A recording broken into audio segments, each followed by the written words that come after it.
Hi, everybody. This is John Farian, and we're here tonight on LiveLARGE Universe. This is a podcast, live stream episode of backcountry snowmobile safety, and I'm here tonight with Patrick McCoy from Colorado. Patrick, how are you doing tonight? Doing great, John. Thank you, friend. Awesome, awesome. So, Patrick, you and I got connected and did our first episode together. I think it was, I looked earlier tonight in my notes, and it was this season, but it was episode 4. We're at episode 10 now, so 6 episodes ago. And we were talking about some backcountry safety issues that you had with some of your crew in the past.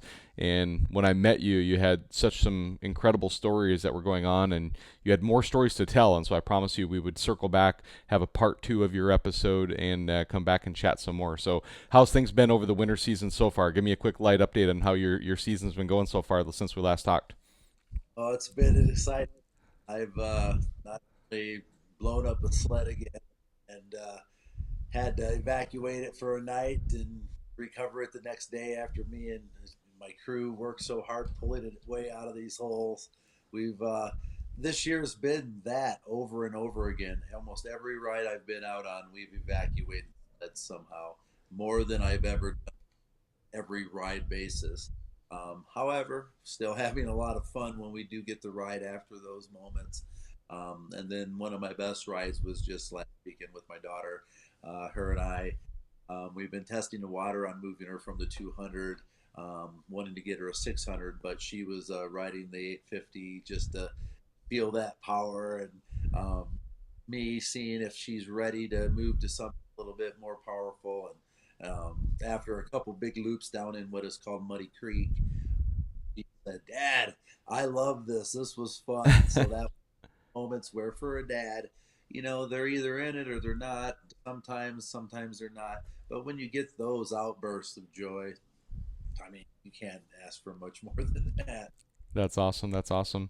So, for anybody who's tuning in and watching right now, I've got 2 names up here so far. We've got Billy Siebert here from Pocatello, Idaho, and we've got Dave here from Snowmobile, Wisconsin. So, both of these guys have been past guests in the past. They competed to come back and cheer on the future guests like yourself, Patrick, that are here tonight, too. So, you guys are all part of the Live Large alumni now, part of the family. And appreciate anybody who's watching. Go ahead and go into the comments and just let us know where you're watching from. And that gives us kind of a pop up of your name, lets us give an idea of the reach that we have with the show. And then would certainly encourage you guys to go out and share the show as well, too. And if you do share the show, we actually have a pretty amazing prize available for you. So anybody who shares the show will be entered in to win and eligible to win this Kokanee dry bag. So Mountain Lab, if you guys don't know, they make just incredible products that work so amazing with your backpack, things that are in your tunnel bag, things that you just keep in your vehicle. I mean, they've got flashlights, they've got saws, they've got these, new gear bags and stuff that they're running too. And then these are just some dry bags that you can use either in your tunnel bag or if you're doing some camping or if you're kayaking or something like that. You can throw your stuff in these dry bags and take them with you. And it's just a great, great item to have all around for regardless of what you're doing. So, again, share the show out. We'll get you entered in to win this. I've got Philip here as well from Seattle, Washington. Thanks for tuning in, Philip. Again, anybody who's watching, please share the show out right away, and that'll help us get more viewers here live. It'll continue to expand the show. Every comment, every like, everything you guys do to engage with the show gives it more visibility, and it helps us absolutely get the word out about such important topics like we're going to talk about tonight. So I'm going to actually go on a little bit of a divergence here, Patrick, and share a little bit about what's been going on lately. There's been, we're here at the end of February, now into early March. It's March 2nd tonight, 2025. And this last month has been pretty crazy around the country with avalanches that are happening around the country. Your particular story tonight is one that's, a few years old, I think 5 years old, I think when we talked before the show here roughly. But this is a timeless story that is pertinent to every day that we go through the winter season and what's going on. But I'll give you a couple of personal things that I've dealt with here recently. Is there was a young man from Wisconsin out riding in Colorado here a few weeks back, about a week and a half ago, and he was caught in an avalanche. Thank God he survived it. He got kind of pulled off by himself. I jumped on the phone with this young man named Aiden, and I think Aiden Croft is his last name. and spoke with him. He's been doing some news interviews. He's been trying to do his best to get the word out about what he went through and why he's encouraging people to go out, ride with their safety gear, get avalanche training. I'm actually going to be interviewing Aiden here in a couple of weeks on the 23rd of March. We're going to do an episode with him, and that's going to be a very recent, fresh avalanche that has just happened here in the last week. Please come back and tune in for that. And then I'm extremely sorry to say that locally here in Washington State, there was an avalanche just this past Friday on the 28th of February. And, you never want to hear the names when these names pop up, but unfortunately here in Washington State, the two names that did pop up in the news here and, on our Facebook feeds and whatnot, unfortunately are two people that I knew personally, right? And so one of them did pass away, for the sake of the family and everything. I want to respect and not call them out by name, but, I did lose somebody that I consider a friend this week personally from an avalanche. Condolences to them and their family. A second close friend that I've known for quite a few years as well was caught in that same avalanche, and he was hospitalized afterwards. He got banged up pretty bad and was there. And so, guys, like everybody who's watching, guys and gals, everybody, I just can't stress enough why we do this show and what it's about and why we keep talking about this, because like literally just today, Patrick, I was out at a trailhead here in Washington State called Blewett Pass, and I was up there posted volunteering with the Northwest Avalanche Center.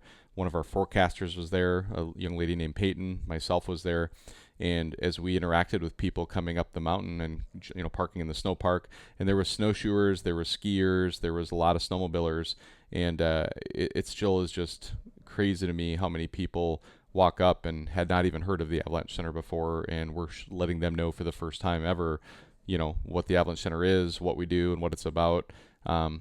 It's scary, guys, and I would tell you that, all we can do is do our best to just inspire those around us, and, those who we ride with, hold them accountable, so get them and get the avalanche gear, make sure we're talking about our stuff in the morning and all that. So, Patrick, it's been kind of a heavy month and a heavy week, buddy, so here we are. So Condolences, and to those families, you and your friends.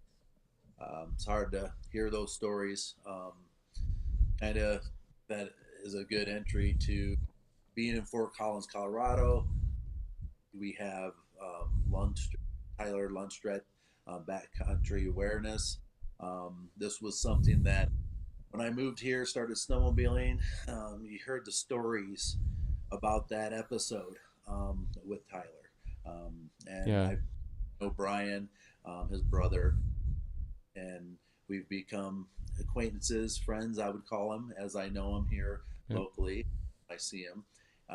That was when it started going through my noodle, because the stories were having the worst result, and that's having to go out and extract.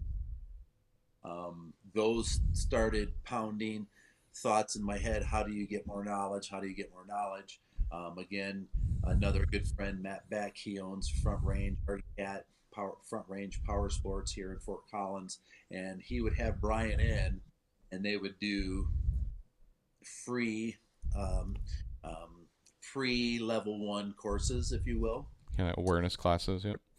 That started giving me just insight, and take it to where you were just explaining about being there at the trip, showing, expressing what you're there for, people that go into the backcountry that know nothing about it. Something that triggered in my brain when you were talking, that was the last time I rode with Cody Smith, another one of your podcast clients that came on. We tend to get out of the trailer and get the full circle of people together, and we go through and test our transceivers and make sure we know everybody's battery charge when they turned them on. The things you're getting trained in level 1 training.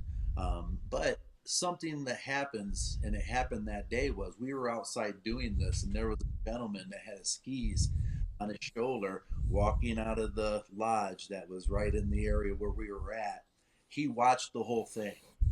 When we were all done with this, I'll never forget, he walks up to us and he's like, "Oh my gosh, this is incredible. Everything I just watched, I wish everyone would do that." Well, it takes us, John.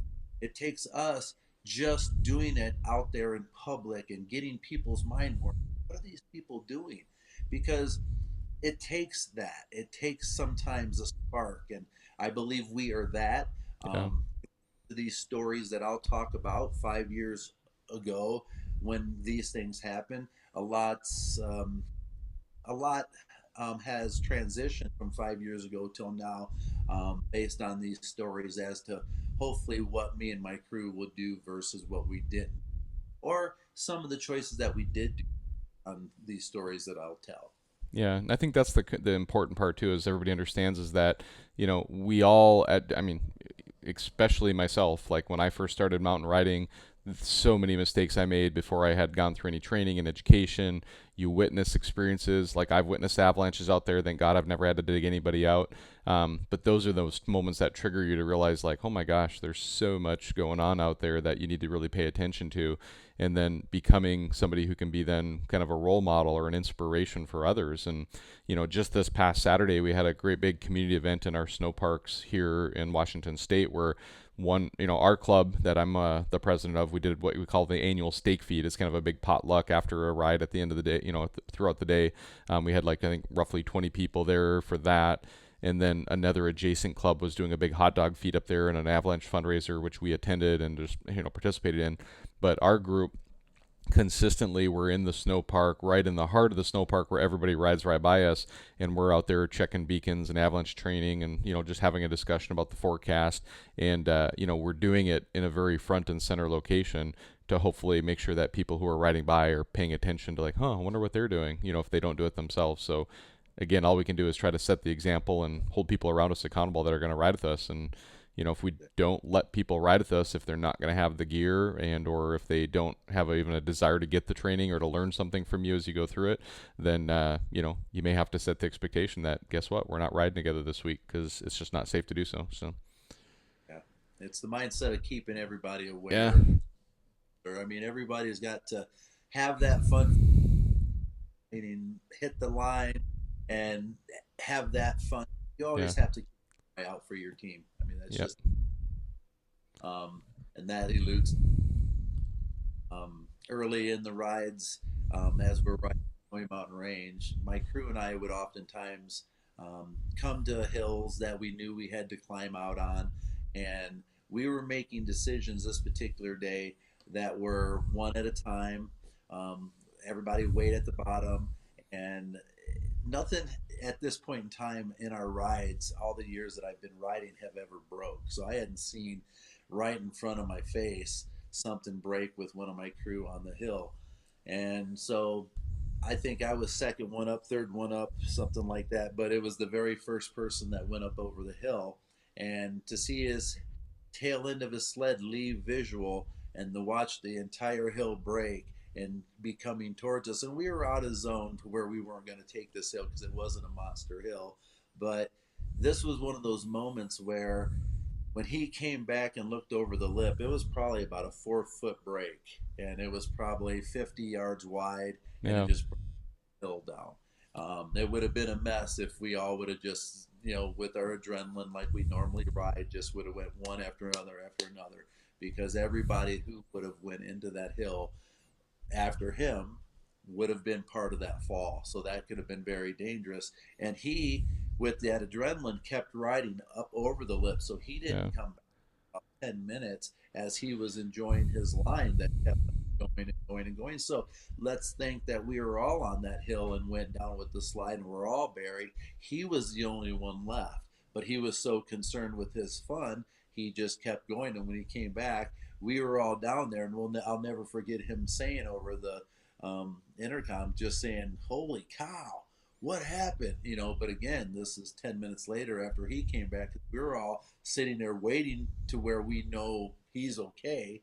Um, so that was one of the first times I said to myself, I go, "Okay, you need to pay attention to what we're doing." That worked. We were all safe one at a time. And since that point, that's a typical reality for the crew. Um, then going into this news story was one of the days that I'll never forget. This changed everything for me. in the world of avalanches, the need to um, have more conversation pre-ride, have conversation pre-hill ride, pre-zone ride. If you see something that looks fun, but it's in that 30-degree, pitch that you're thinking to yourself, well, we know it's high avalanche danger, slopes on the north facing. That's what they're calling out today. We should probably just skip it, period. Yeah. Um, this particular zone that I'm going to speak of was one that I had rode and played on these hillsides many a times early in my riding days before I had any idea what a terrain trap was, um, how to visualize what made sense that slid before. Yeah. And as time went on, I would come to this zone, and then all of a sudden one day I came and I saw it had broke. And when I looked at this swath, it was just tiny little trees compared to everything else around it, and it just looked different than anything I had ever seen. Realizing, well, that must break quite often, Yeah. and then stayed true in my thoughts many of times, years and years as we come through that zone where I stayed off that hill. Going to this one particular day, I'm with my crew. We go in there, and there's strangers riding the same area. Which there was two lines on this particular spot, the terrain trap spot, and I mean it looks incredible. I mean, for anybody that's a snowmobiler, this is the line of lines. This is the zone of zones. Go and hit it, have fun. However, again, knowing what I had in my thoughts from those breaks that I've seen in the trees and having more knowledge, I watched two of my friends follow those strangers up into this zone. I veer off and I don't go into the zone, and I come back out into the flats. They all make it off the hill, back down. They had so much fun. They just passed me, and they go right into the same tree line that takes you up into the zone. And I follow them. And as I'm following them, my mind's thinking, I need to veer off and I need to go to somewhere where I can watch. And so I literally, not smart, dropped down at the very point of the train trap to then get my gather upward to go to an area that was higher than everything. And sitting there, I have one stranger get his line done and come to me and sit. And then another one of my buddies do the same and come to me and sit. And the third buddy of mine end up stuck in a tree patch.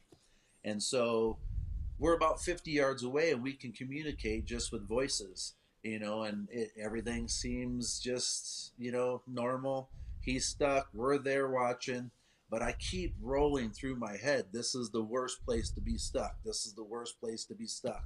And he starts his sled and does the pin and wiggle and shake and pin and shake. And at that very moment, it's like the earth erupted and all the snow on, because the trees were loaded, everything just in a vibration went straight into the air, and my worst nightmare was in my face. And ironically, somewhere in my head, remembering training, them saying, scream to keep your eye on the person in the fall. Keep your eye on him. Keep your eye on him. And that's what we did. And during all of this crazy amount of snow that was piling up against him, he took all of this and his leg locked up on the tree. It spun him. He was all backwards, head downward, if you will, as he's getting berated by the snow, but you could still see him.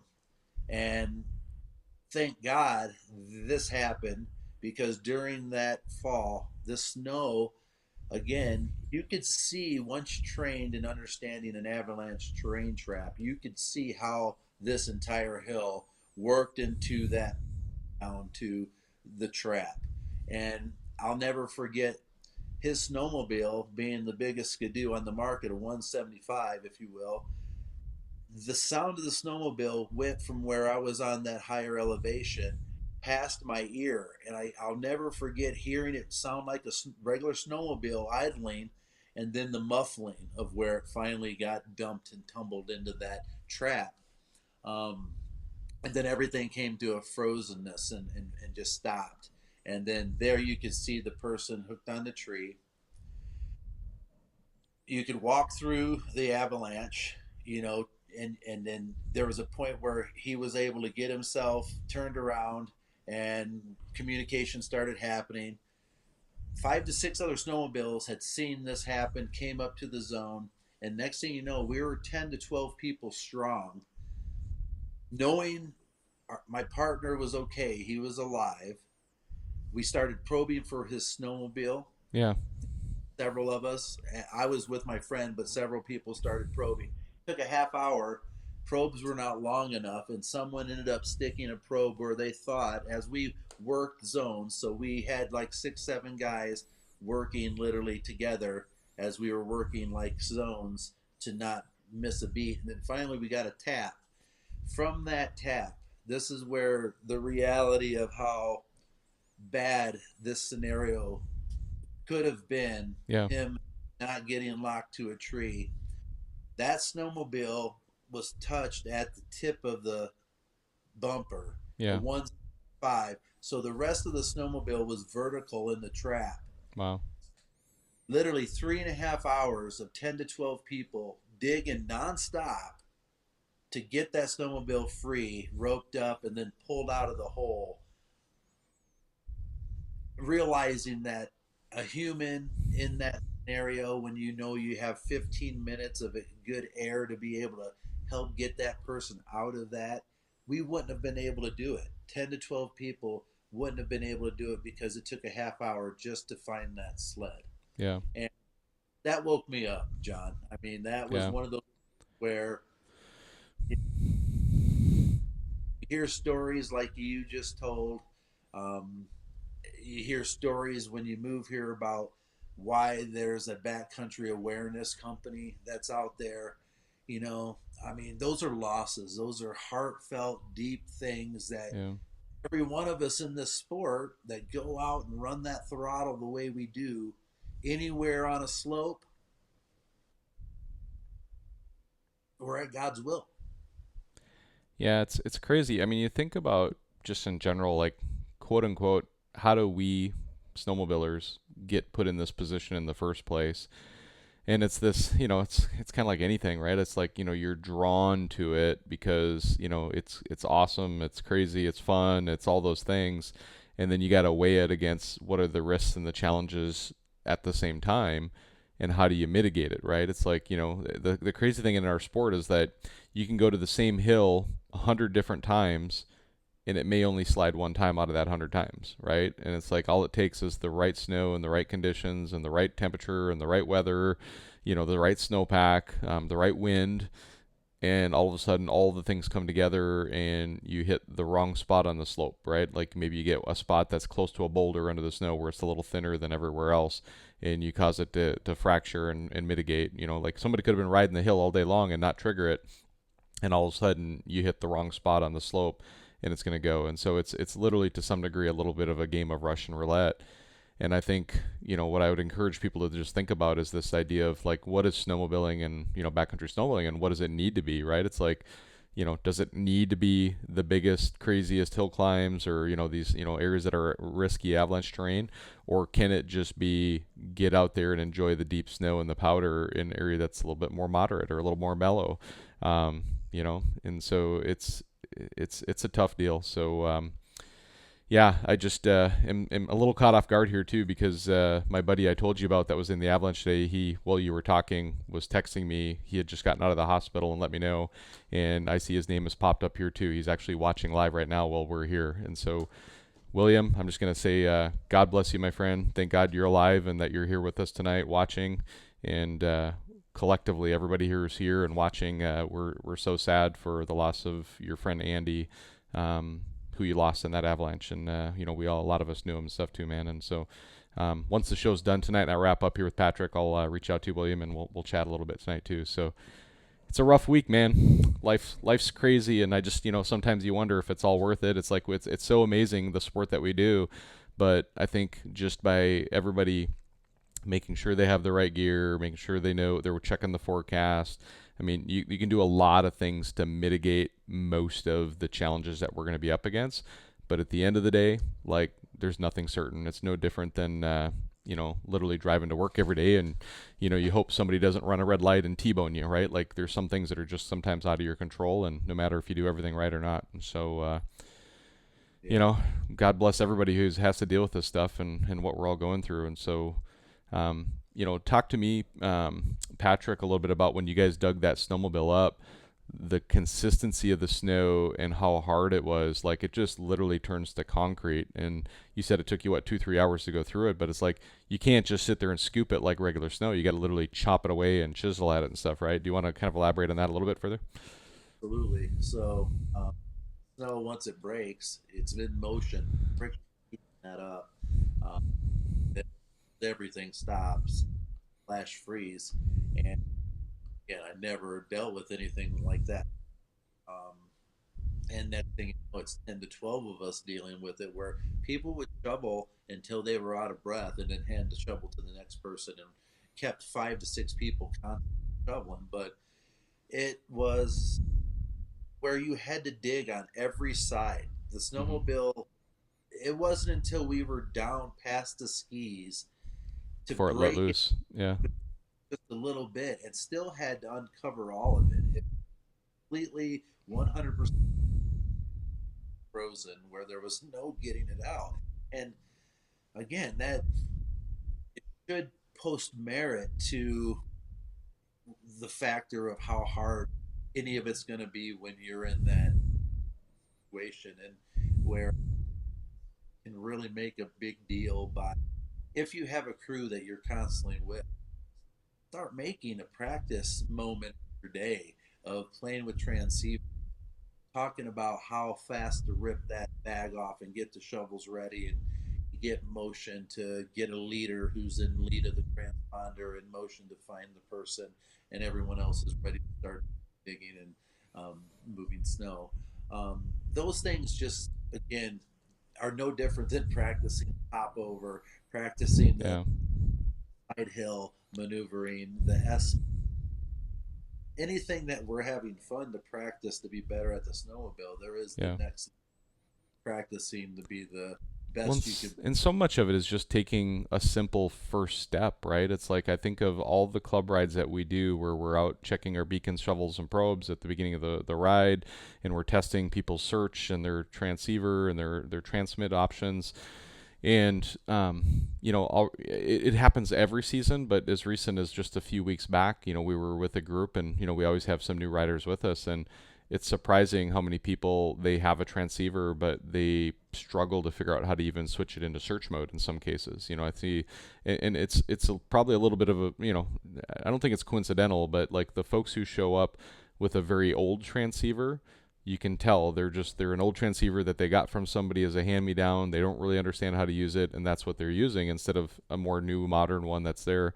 All transceivers should be, no more than 10, but even 5 years old, they're considered basically outdated at that point. You should be getting a new one. It's kind of like a motorcycle helmet, if or a snowmobile helmet. If you have a helmet that's more than, say, 3, 4, 5 years old, like, you should just automatically replace it, whether you've had an accident with it or not, because no different than car tires. They degrade over time. The quality of them is not quite the same.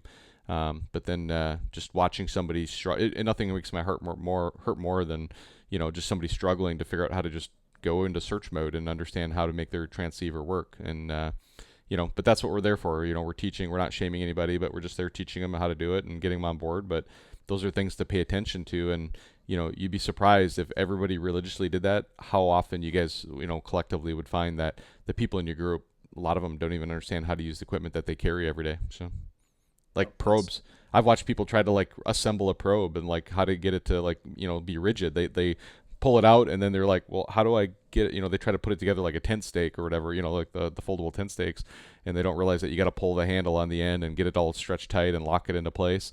And it's interesting watching all of this stuff happen, ride after ride after ride. So we do with a lot of new beginner type people, but it's the real deal. That's why we're out there doing what we do. So absolutely something that I wanted to bring to the table that is part of my crew.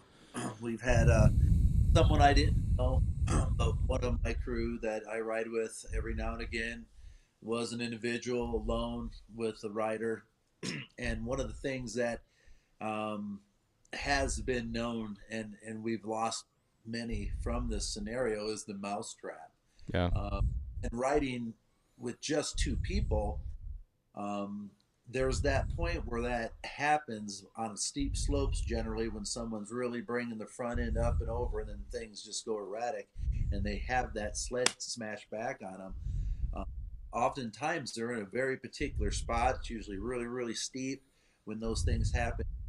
With just two riders, You can't do it. um, Yeah. you can't move the sled off the person. One person trying to bench press or push that off, um, it's very tough. And I mean, the story that I am a part of is one that this particular part of my crew was the only person with this other rider, a Midwest rider, that had this happen to him. And by the time my partner could get to him, he was exhausted. And there was still the point where one person muscling that sled, he couldn't do it. And there was a point of feeling completely useless.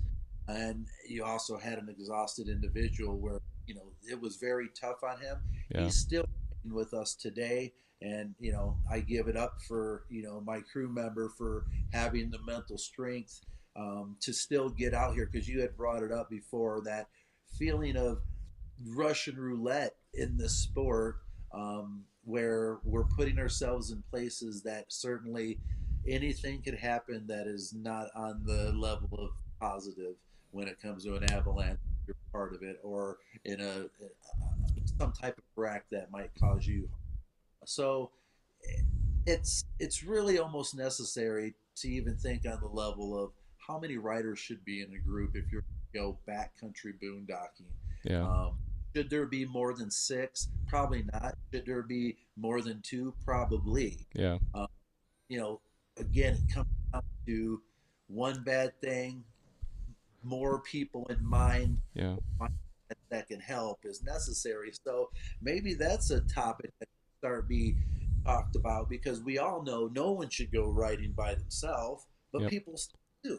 So maybe there's a special number and a special way of getting that knowledge out there, that the reason why we're starting to count on crews at certain levels and numbers, because there's either more safety in numbers, but there's a more danger in too big of numbers. So that's something that's important, is like, what is proper when going Yeah. out. Well, another thing too is, even regardless of how many riders you have in your group, is having a good grasp of the skill level of each of the riders and what they're able to do if someone gets in trouble, right? Because this young man from Wisconsin that had that avalanche here in Colorado just a week ago, he was the better rider of all the people in his group, and he had peeled off by himself and got up into an area that the other riders weren't able to get to. He was not in the sight of his riding group. He was by himself. He was in an area that he didn't think was dangerous for avalanches, so he wasn't wearing avalanche gear, and he got himself buried, and he was by himself, and his riding crew, even if they knew where he was, couldn't get to him anyway, it sounds like, right? And so luckily he had another group come by and help dig him out after he had gotten his own face uncovered. But had he not been able to get his own face uncovered, he would also not have made it this last week ago down in Colorado. And again, just as a reminder, I'll be interviewing him on March 23rd. So anybody who's watching this, make sure you come back and watch on March 23rd. We'll be interviewing him, in a live interview as well, and he'll be sharing his story. 22-year-old young man named Aiden that survived an avalanche, and he was inches away from not surviving it. So, like, literally, if his face was 3 to 4 more inches under the snow, he probably couldn't have gotten out. Based on how close he was to the snow surface, he was able to dig his face out. So, crazy stuff, man. Yeah. John, these stories oftentimes, when I'm talking with people, that I bring my passion forward, Yeah, and then my passion leans and then starts talking about some of the stuff. I've had people stop me and go, "Are you crazy? You'd want me to do this?" yeah, And I forget there's definitely two sides to the coin with backcountry snowmobiling. yep, There's the joy where you can make it sound so incredible, but we all know, for a new person that thinks they're going to come do this, No, it's so far advanced to be able to go do it properly, and Yeah. even still taking chances, Yep. even being trained. Very good. Well, Patrick, anything else you feel like we need to share tonight before we wrap things up and tell everybody have a good night? What do you think? Well, no, all I gotta say is watching. We all do this because we love. Um, the hear of loss is the part of it. It's now part of it. I've had to come to accept that. Um, Now being years and years and years into this backcountry joy, um, every single year, it's part of it. Yep. Um, I don't know how else to put it, um, other than I know I tease, which at a moment like this, there ain't no time for teasing, but I always take my wife's home cooked meal in my hot dog because I tell myself, if it's me, you, I had my wife's meal in my belly, and anyone that loves me, that knows me, I tell them, if it's me, I was doing what I feel like I've meant to do. I'm here to share this snowmobile passion. I'm here to be placed in the moments that seem to be helpful, as I explained on our last Yeah. podcast, and even to the times that being out on the snow to you know continue to help people get better. So I always have to remind myself, that I take a breath to the point where, there's a lot of people worried about me every time I'm out here, and um, I do think about that deeply. And there are times that I tell myself I'm not going to ride today because there might be a too windy, too icy, the drive's not good. So make the right choice, Pat. You're 50 years old. You're going out there any time. Statistically, limit bad decisions to the fun decisions. And Amen. so Yep. part of it. It's part of it. It's part of our joy. So all of us that love it, keep loving it. Just be that ambassador to safety. Be that person to show someone that this is the way we're doing it, and people will follow. People Yep. will see. Yeah, no, absolutely. Like just on Saturday when we were doing our big club ride, we had some newer club members there too, and one gentleman who's been following my show here that we do this show. I've been doing it since 2018, and he walked up and made a point at the end of the event, and was we're packing everything up and going away of coming over, saying hi, just making sure that I was fully aware that how much of an impact that this show has made in a lot of lives out there. He talked about how he has been sharing some of the stories that have been shared on the show with other people that he knows that he rides with, to try to educate others as well too. And so honestly, stories like that and the things we're doing are what continue to keep me motivated to doing this. I'll be honest with you, it's a lot of work, and I try to do it every week for a long time, and I got to the point where I needed to kind of kick it off to doing it every other week now, just to kind of keep my own sanity with the amount of effort that goes into it each week when I do this show. But I absolutely love it, and I know it's making a difference out there, and that's why we keep doing it. And so all I can do is just ask everybody who watches it to just keep coming back, keep watching more, keep encouraging the folks who come on and share their stories, and knowing that it's making a difference in the people out there. At least one at a time, we're making a difference out there, and hopefully a whole bunch more than that. But this idea of spreading the word of safety and education, in a traditional quote unquote safety meeting type format, it just nobody wants to sit there and listen to it, right? And so trying to tell these really meaningful human stories of what people have gone through, almost in a you think of like a dramatic movie that you watch, like it's that oh my gosh moment. Like there's a little bit of an entertainment edge to what we do here by telling stories. It's the storytelling that sucks people in and makes it there, but we always make sure that people walk away with something that they've learned and that they can think about next time they go out in the backcountry. So Absolutely. yep. And All the right, mindset, everybody. What? John, Say that again. I'm sorry, cut out. the mindset. I believe everyone's got to tune into it. it's easy to fall into your adrenaline and just try to have fun. Yep. More to it. Yep. All right. Well, Patrick, thanks for coming on your second time for the season here, and telling everybody, sharing your stories and helping educate other people as well too. And I'll just share everybody with, remind everybody what live large means, because that message on the back wall there is no accident. I have it plastered all over my vehicle. I have it on my snowmobiles. I have it, on my office wall here, and it's live life to the fullest, make the most of every day, and make a difference to others, right? And that's what we're here to do. And God bless you all who tune in every week and keep watching. And, for guests like yourself, Patrick, for coming on and sharing your stories as well. So God bless everybody. Have an amazing night. And we'll see you guys on the flip side. So, Patrick, you can come for a minute. I'll chat with you in a minute here. Thanks. Bye, everybody.